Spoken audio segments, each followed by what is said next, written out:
Emmerdale's been home to its fair share of extraordinary drama. But now a very different kind of real-life excitement is on the way. For the very first time, the cast of Emmerdale are throwing open the doors of this iconic Yorkshire set to host a unique First World War centenary street party.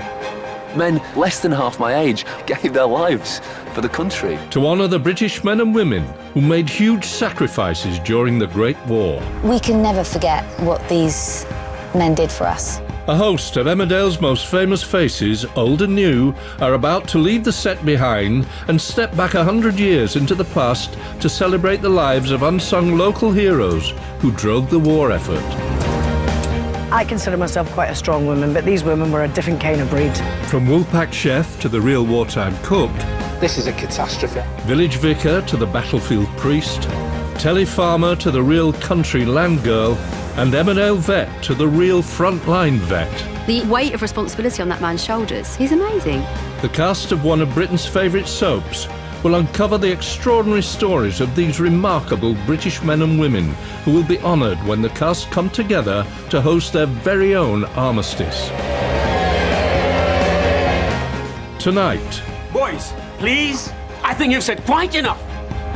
actor Bhasker Patel, better known as fun-loving factory owner Rishi Sharma, steps off the shop floor.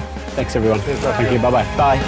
And onto the trail of a Yorkshire factory clerk who faced a huge moral dilemma during the Great War.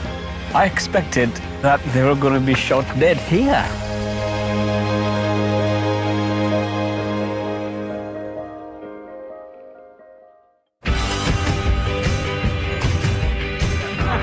The Sharma and Sharma chocolate factory has been at the heart of village life in Emmerdale for almost a decade.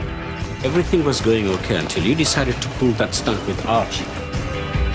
But 100 years ago, residents from villages like Esholt, the real community that inspired Emmerdale, would have had to commute to the nearest big cities of Leeds and York to work on the factory floor. Thanks, guys. Bhasker's about to follow in the footsteps of one young villager who left rural life behind just before the outbreak of war. I am nervous, but excited.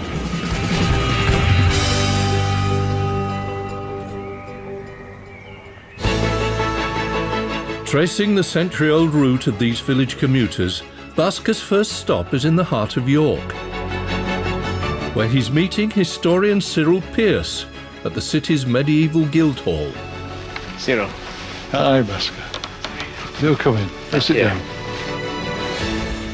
And here's the person whose story you're going to be following from here on. This is Alfred Martlew. When war was announced, Alfred was 19. The much-loved youngest son of Alfred and Zipla Martlew, he moved to York for work, planning to settle down with his teenage sweetheart, Annie. He was a ledger clerk at Rowntree's chocolate works. Once the war broke out, York was a hive of military activity. The local barracks expanded in size. When you add it together with the Zeppelin raids and so on, the reality of what's happening becomes very present.